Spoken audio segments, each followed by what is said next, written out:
boys! J'espère que vous portez bien. Alors les gars, pour commencer, je vais vous donner 5 bonnes raisons d'applaudir avec moi, d'accord? Premièrement, c'est désormais officiel. Manchester United sera bel et bien en Ligue des Champions l'année prochaine. Alors les gars, come on, s'il vous plaît. Standing ovation. On peut applaudir. Oui, oui, oui, oui, oui. On rappelle également très rapidement que 2 ans maintenant, Manchester United n'a toujours pas connu la nouvelle formule de Ligue des Champions. OK? Deuxièmement, la dernière fois que Manchester United avait battu Liverpool à Old Trafford, c'était il y a 4 ans. Alors les gars, une nouvelle fois, s'il vous plaît, faites comme moi. Standing ovation. Let's go! Ouais!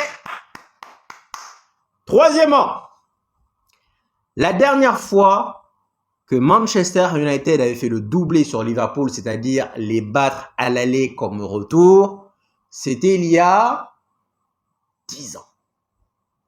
10 piges! On se souvient tous de ce fameux but de M. Wayne Rooney en janvier 2016. Donc encore une fois les gars, ouais, on peut applaudir. Quatrièmement, la dernière fois que Manchester United avait marqué 2 buts aussitôt dans un match face à Liverpool, cela remonte à 2003 avec un but de M. Van Nistelrooy. Donc encore une fois les gars, on peut applaudir. Ouais, Scott! Et enfin, cinquièmement, bon, il n'y a pas vraiment de rapport avec le match, mais il faut savoir que M. Sir Alex Ferguson a été hospitalisé un peu avant le match. C'est la raison pour laquelle aujourd'hui il n'était pas en tribune, mais finalement plus de peur que de mal. Bon, ça va. Donc encore une fois, longue vie au Sir Alex Ferguson. Donc voilà guys, grosso modo, je suis assez content parce qu'il faut quand même mentionner que c'est Liverpool. On a gagné. Mais je dois quand même vous avouer qu'en seconde période, début de seconde période, j'ai commencé à devenir rouge. Je commençais vraiment à être en colère. Et je vais vous dire pourquoi. Vous voyez, on a commencé le match magnifiquement bien. C'est-à-dire qu'en début de match, jusqu'à ce qu'on marque, on a pressé, on a étouffé, on les a pris en otage. Début de match. Jusqu'à ce qu'on marque, bizarrement. Dès qu'on marque derrière, salam alaikum, on va en défense et puis on essaie de resserrer les lignes. Pourquoi est-ce qu'on ne continue pas sur notre lancée? Et donc j'ai eu un débat avec M. Abako pendant un certain moment dans le groupe. Il me dit qu'on n'a pas les éléments pour le faire. Je suis désolé, mais non, on peut le faire les gars. Pourquoi on peut le faire? Parce qu'on le montre qu'on est capable de le faire en début de match. Et la raison pour laquelle on arrête de le faire, c'est parce qu'on a marqué. Et je vous garantis, les gars, écoutez bien ce que je vais vous dire. Je vous garantis que si, malheureusement pour nous, notre premier but était arrivé à la 30e minute, voire même la 35e, 40e minute, je vous garantis que pendant ce laps de temps, on allait continuer sur la même intensité. C'est-à-dire que Liverpool n'allait pas voir le jour. Tant qu'on n'allait pas marquer, on allait les étouffer. La preuve en est, quand Liverpool revient à 2 partout, tout de suite, on est touché dans notre ego, on se dit « Oh mince !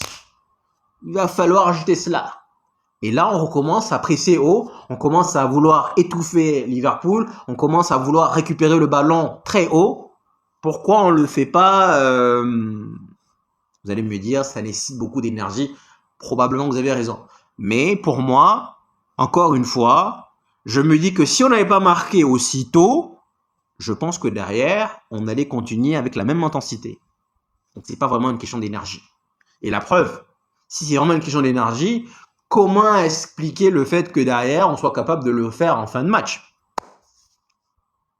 Donc oui, il y a eu 2 buts pour Liverpool, mais 2 erreurs individuelles. Bon, on va y revenir dessus juste après. Mais n'empêche que pour moi, la mentalité n'est pas la bonne.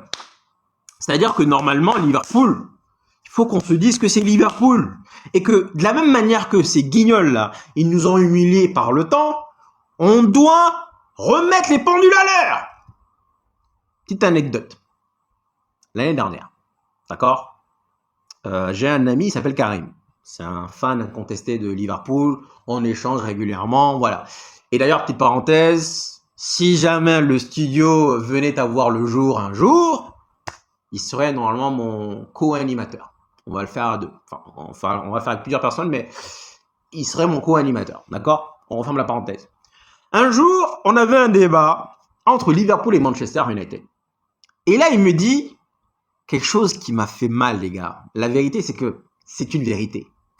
Il me dit, de toute façon, vous êtes et vous serez toujours nos PUTES. Je ne veux pas dire le mot, vous avez compris. De toute façon, vous êtes et vous serez toujours nos PUTES.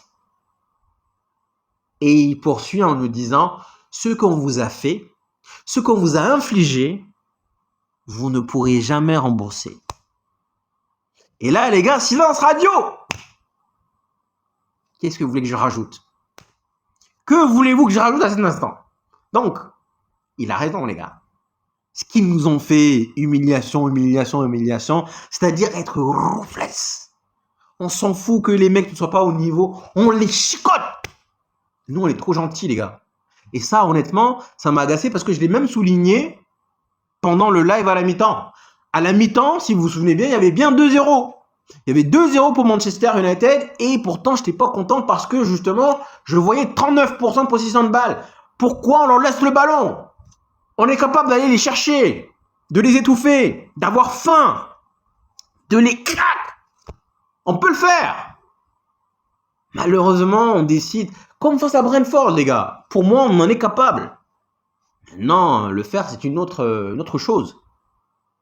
Moi, je voulais aujourd'hui me dire quelque part comment c'est qu'on a commencé. Parce que oui, ce qu'il dit, il y a eu le 7, il y a eu le 4, il y a eu le 5. C'est trop, les gars. Nous, on est trop gentils. Et même sur Alex Ferguson, hein, Liverpool, c'est pas un club qu'on tape. On les gagne, oui, on a gagné 3-0, je crois, en 2007-2008. Ouais. Mais c'est pas un club qu'on vient chicoter, quoi. Et aujourd'hui, ils étaient nuls. Aujourd'hui, ils étaient nazes. On aurait dit les chicoter. Exemple. L'action où on a M. Mbeumo qui déborde et qui centre. Non. On lui fait une passe et M. Mbeumo centre première occasion. Sur cette action, les gars, Bruno qui arrive, qui la frappe, je dis mets-la au fond, mets-la au fond, mets-la au fond. Parce que je voulais vraiment qu'on les étrangle aujourd'hui. Donc je suis content, hein. Attention, pas faire l'amalgame. Je suis assez content de la victoire, bien évidemment, ça se voit dans mon humeur. Néanmoins, je me dis, moi j'ai un principe, les gars. Dans la vie, je suis quelqu'un qui ne cherche jamais la bagarre. Jamais, jamais, jamais. Jamais je vais venir te manquer de respect, t'insulter, non, non. Par contre, je suis quelqu'un qui répond. J'applique le théorème œil pour œil, oreille pour oreille, nez pour nez et dent pour dent. Et j'aimerais vraiment qu'on le renvoie à l'ascenseur. L'action de Bruno, il doit la mettre au fond. L'action de Mbeumo, il doit la mettre au fond. L'action de Sesco, il doit la mettre au fond. Je plains M. Bruno Fernandes, sincèrement. Aujourd'hui, on l'a en quelque sorte volé son record. Parce que Sesco, il te fait un caviar. Mets-la. C'est vrai que derrière, il la met, mais il faut la mettre. Tu dois la mettre. Bon, l'action, elle est masterclass. Si ça rentre, on va crier au génie. Malheureusement, elle ne rentre pas. Et malheureusement, avec des si, on remplit Paris dans une bouteille. Mets-la. Bruno Fernandes, je te plains aujourd'hui, sincèrement. Tu aurais dû avoir ta 20e pas décisif. Sincèrement. Il y a eu de belles actions. Mais ça, c'est parce qu'on n'a pas faim. Enfin, on se contente de gagner. Et pour moi, à partir du moment où tu commences à vouloir défendre, protéger ce que tu as, c'est pas bon. Va faire comme le Bayern, le 3e, le 4e. Il faut qu'il te respecte. Bref. Pour en revenir sur le match, défensivement, très bien organisé. Comme d'habitude, vous allez me dire. Franchement, on arrive à resserrer les étaux. Les lignes sont bien regroupées. C'est une force sur laquelle on peut se baser, oui, en effet. Mais bon, on dit que Paris l'a fait face au Bayern. Les gars, c'est le Bayern. à l'instant T, c'est la meilleure équipe du monde. Je ne veux rien savoir. C'est-à-dire que tu le veuilles ou non, tu seras contraint de le faire. Ce Liverpool-là, ils sont nazes. Et en plus, non seulement ils sont nazes cette saison, mais en plus, il n'y a pas de Salah, il n'y a pas de Isaac, il n'y a pas de Ekitike. En attaque, c'est le néant. Gakpo, il essaye à chaque fois, mais chaque fois, il n'est pas chirurgical. Donc ce Liverpool-là, les gars, était prenable. C'est ce qui me fume, parce que si on avait l'occasion aujourd'hui de commencer à payer, c'était aujourd'hui. Est-ce que l'occasion va se représenter? C'est une autre question. Mais en tout cas, défensivement, bon match. On a fait un bon match défensivement. Monsieur Maino a été élu man of the match. En dehors de son but, vous savez toujours que j'essaie de faire la part des choses, moi, entre but et donc performance. Je trouve qu'il a été au niveau. Un match plein de duels, plein de combativité. Et quand on a le ballon, c'est lui qui se transforme en 6. Il arrive, il prend le ballon, il récupère. Donc ouais, il a été man of the match.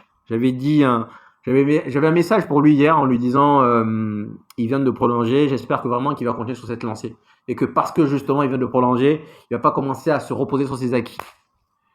Donc très bon match de lui, monsieur Maino. Beau but également. Au moment où il marque, j'étais tout content. J'étais vraiment tout content. J'étais là en mode West Coast. Mais ce qui me dérange, c'est que ce Liverpool-là est prenable. Et pour moi, on devait leur infliger une plus lourde défaite. Casemiro, pas mal. Si on prend les aspects défensifs, mais encore une fois, ça revient sur ce que je viens de dire, c'est-à-dire que on a été beaucoup plus axé défensivement qu'offensivement. Donc ça, vous voyez ça comme vous voulez, mais on a été beaucoup plus axé défensivement qu'offensivement. Du coup, les joueurs ont plus crevé l'écran de manière défensive que de manière offensive. De manière générale, on va dire. Mais sinon, ouais, ça a été un bon match. Bon match de Heaven. Bon match de Maguire aussi. Match solide de Maguire. Néanmoins, je vais vous présenter quelques actions de Maguire qui font que parfois, sa lenteur, même si je sais que vous n'êtes pas d'accord avec moi, mais parfois, sa lenteur peut nous porter préjudice. Regardez l'action où Gakpo, il arrive, il repique et il tire. Sur cette action, Maguire doit sortir beaucoup plus vite. Si c'était Heaven qui était à la même position, à la même place, Heaven, il sort. Maguire, parfois, il est un peu lent. Bon, ça, on le sait déjà. Gakpo, il tire, c'est pas cadré. Mais si c'est Heaven, je pense qu'il va le contrer. Et même le but de Szoboszlai, il y a une erreur de Hamad. Ça, ok. Mauvaise passe d'Hamad. Bon, apparemment, M. Sesko a pris un coup, bon, à vérifier. Mauvaise passe d'Hamad qui fait une mauvaise entrée, et d'ailleurs, qui ne s'est pas racheté derrière non plus derrière. Mais derrière, Szoboszlai, il a tout le temps de traverser tout le terrain. Et regardez comment il prend Maguire en mode facile, et il la place bien. C'est un bon joueur, hein, Szoboszlai. C'est un bon joueur. Mais voilà. Dalot, faut quand même le dire. Dalot, on l'avait déjà dit, mais on va le répéter, sincèrement, défensivement, depuis l'arrivée de Rika, pour moi, si je dois citer un joueur qui a progressé, je l'avais déjà dit, mais un joueur qui a progressé sur Rika, c'est M. Dalot. Dalot, encore une fois, aujourd'hui, il était au rendez-vous. Agressif sur les duels, contact. Le seul petit bémol de Dalot, c'est quand il se retrouve dans le camp adverse.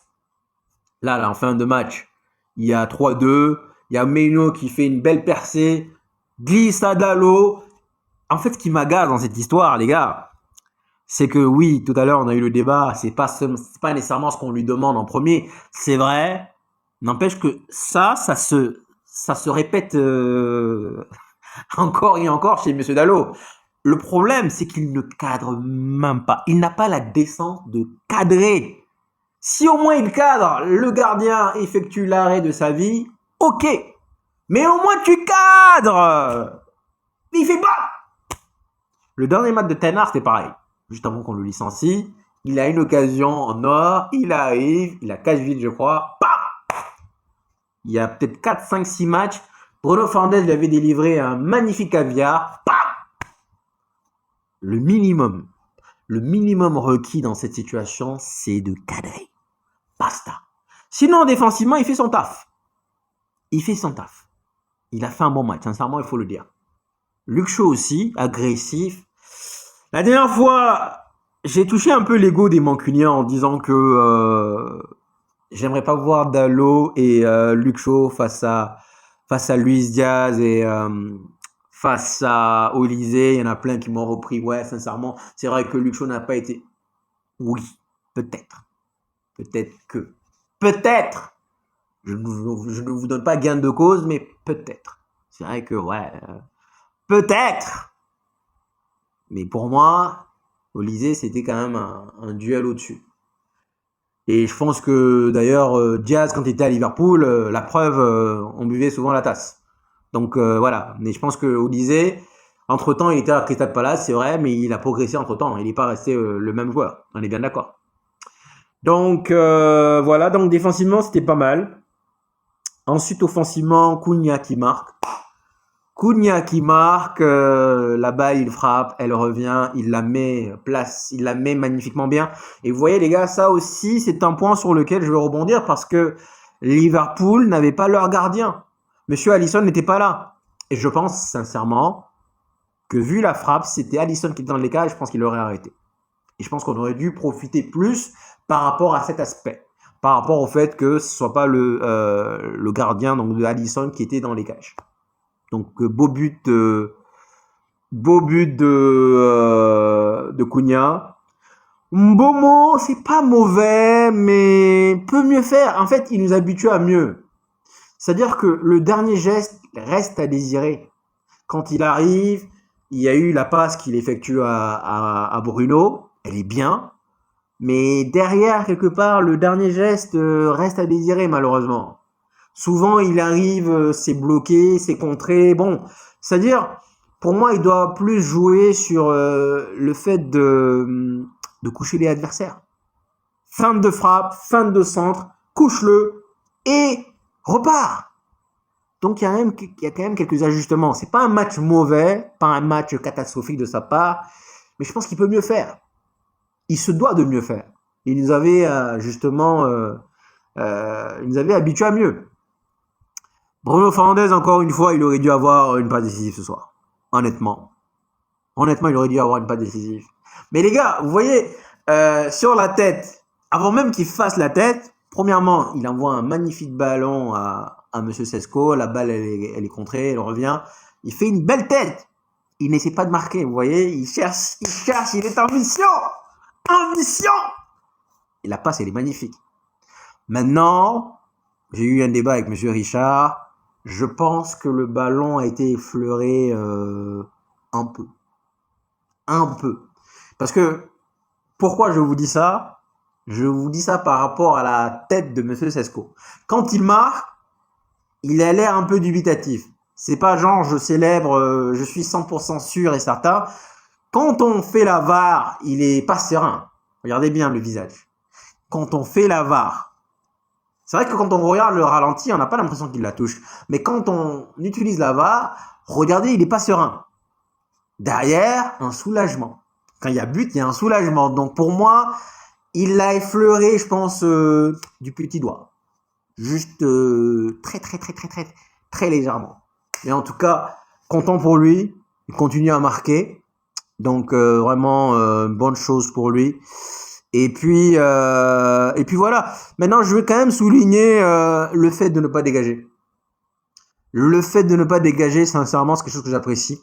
Le fait de vouloir absorber, mais vraiment aspirer Liverpool pour pouvoir ressortir le ballon proprement, c'est quelque chose que je tiens à saluer également, honnêtement. Et ça, je pense qu'on avait commencé sur Monsieur Lubena, Rika en train de poursuivre. Ça, c'est quelque chose que j'aime bien. Et il y a des phases de jeu assez intéressantes où tu vois, on joue en trio. Il y a des phases de jeu où, on va dire que, contrairement à Soutena, il y a beaucoup moins de déchets qu'auparavant. Ça, c'est un fait. De manière générale, collectivement, il y a beaucoup moins de déchets qu'auparavant. Donc ça, c'est un fait, honnêtement. Donc est-ce que c'est dû à Carrick? Est-ce que c'est dû à Lubena? C'est quand même quelque chose qu'il faut mentionner. Donc il y a de bonnes phases.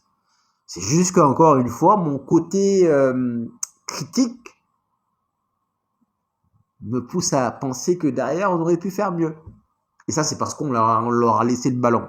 Et en fait, c'est quoi le problème? Il y a deux erreurs. À partir du moment où l'équipe est psychologiquement en mode défense, on va plus défense que plutôt attaquer, ben, ça te conduit, ça te ramène à faire des erreurs. Première erreur de la saison pour Monsieur Lamens. Sincèrement, je ne l'en veux pas. Je ne l'en veux pas. Petit rappel, Onana, c'est 11. Tout à l'heure, j'ai dit en live, quelqu'un m'a dit, t'es sûr? Non, non, les gars, allez vérifier, ce sont des chiffres qui sont vrais. C'est 11. Onana, c'est 11 erreurs, sinon même 13. Je crois que c'est 11 en première ligue. Et il y en a deux autres ailleurs. Mais sinon, je crois que c'est plus que ça. J'avais fait même une vidéo dessus. 11 erreurs. Souvenez-vous, face à Galatasaray, il te fait 2 boulettes dans le même match. 2 coups francs de Ziyech qui sont pourtant prenables. 2 boulettes. Face à Brighton, face à Lens, bref. Donc je ne l'en veux pas. Je ne vais pas l'accabler. Au contraire. Et d'ailleurs, après le but, on fait un zoom sur lui. Tu vois qu'il est dégoûté. Bon, allez, on a gagné. On prend... pour moi, mais c'est juste qu'encore une fois, il fallait pas venir se la jouer safe. Il fallait vouloir enfoncer le clou et vraiment enterrer cette équipe de Liverpool. Donc les gars, nous sommes en Ligue des Champions. Très content. Maintenant, j'ai hâte que le mercato commence, bien évidemment. J'ai hâte de voir ce que nous allons intégrer comme joueurs, qui nous allons faire venir. Donc voilà quoi, guys. Cette partie-là, j'aime bien. J'aime bien cette partie-là. Il y a des moments où je fais même 2 vidéos par jour. Mais bon, on verra cette saison. On verra parce que bon, si notre projet voit le jour, ça va être plus compliqué. On aimerait couvrir la Coupe du Monde, mais même ça... D'abord, on voulait couvrir le Classico de la semaine prochaine. On voulait annoncer notre premier match. En fait, d'abord, on voulait venir entre City et Arsenal. On n'a pas pu. Ensuite, on a voulu venir entre Liverpool et Manchester. On n'a pas pu. Ensuite, on s'est dit Real, Barcelone. Ce ne sera pas possible non plus la semaine prochaine. Maintenant, objectif Coupe du Monde. Même ça, je sais pas. Hein. Mais en tout cas, guys, félicitations à vous. Merci infiniment d'être venus jusqu'ici. Et je pense que je suis en train d'oublier quelque chose. Mais je ne sais pas quoi. Je suis en train d'oublier quelque chose. Mais je ne sais plus quoi. En tout cas, si c'est vraiment important, je reviendrai dessus demain. Donc merci guys, prenez soin de vous. Bonjour à vos familles respectives et je vous dis